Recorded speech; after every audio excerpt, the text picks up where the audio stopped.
Hi everyone, so this is the video for page 36 and 37 in your Grow in Love, okay? So it's going to be the same as last week. We're going to be doing some work on our book and we're going to be looking at some videos on the Grow in Love website, okay? So the login is exactly the same as last week. The login details, the password and the login name. So I'll put them next to the link for this video on your Padlet. And when you log in, you're going to go to Theme 6, Lesson 2. And when you get to Theme 6, Lesson 2, this is what you're going to see here. So again, there's lots and lots of different activities. Lots and lots of different activities. If I scroll down, you'll see them, okay? But the one that I want you to focus on for this week is just this one here, okay? There's some songs here and there's some art activities that we would have been doing in school preparing for their first communion. Now, obviously, when we're back in school and we're back all together, we'll be doing these songs, okay?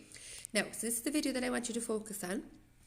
If and only if you have time and you have spare time left over, there's a nice little communion worksheet here that you can print out and you can work on that if you have time, okay? Now, when you watch this video here, you're going to see a boy and a girl and they're bringing up the gifts to the priest during the offertory. So they are bringing up the bread and the wine to the priest. Okay, and in the background, the choir are singing a song called "Do This in Memory of Me." Now, you're going to be very familiar with that phrase because you work very hard on the "Do This in Memory of Me" program at home with your parents and all the special masses that you go to on the different Sundays throughout the year.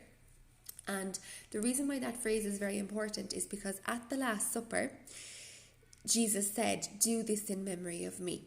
Now, every single mass that we go to, every single mass that the priest says is symbolizing and it's representing the Last Supper. Okay, it's almost recreating the Last Supper. And we know what happened at the Last Supper. It was when Jesus and the apostles sat around the table on Holy Thursday night, and it was called the Last Supper because it was the last time that Jesus thought he was going to be with the apostles. And they had bread and they had the wine, and remember, Jesus washed the apostles' feet as well. Okay, so at Mass, we have the bread and we have the wine in memory of Jesus at the Last Supper. Okay, so I want you to watch that video and you'll see the boy and the girl bringing up the bread and the wine. Now, at normal Masses on like a Saturday night or on a Sunday, there won't be children or there won't be people bringing up the gifts from their seats.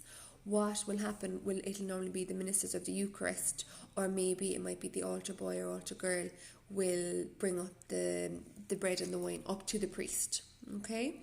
So you can just have a little look at that video there.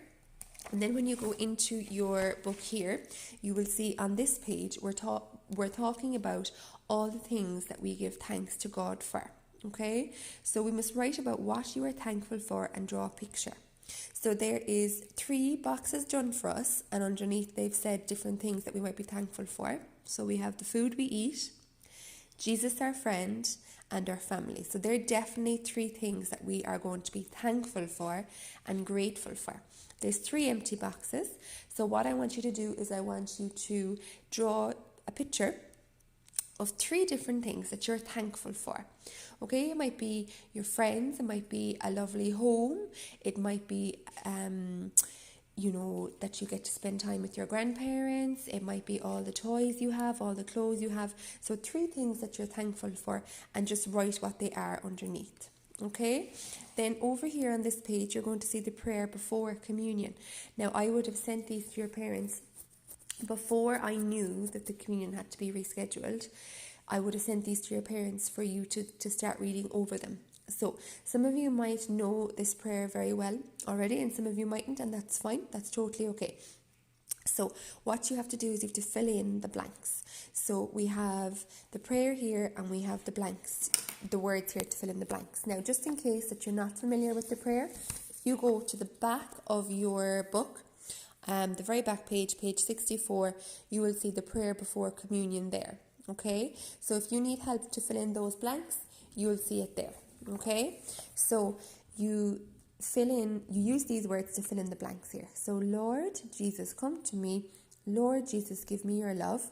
Lord Jesus, come to me and give me yourself. Lord Jesus, friend of children, come to me. Lord Jesus, you are my Lord and my God. Praise to you, Lord Jesus Christ. And like I said, some of you might know that prayer already, some of you might be familiar with it already, and some of you might not know it at all. But that's totally fine. Just fill in the blanks, and if you are having trouble with it, remember what I said, it's at the back of your book on page 64, the prayer before communion is there, okay? And then it says down here, help your child to memorize this prayer. So you can just start reading over it a couple of times and trying to get it into your head, okay? So that's everything for these 2 pages, boys and girls. So for page 36 and 37, you just need to watch this little video here, okay?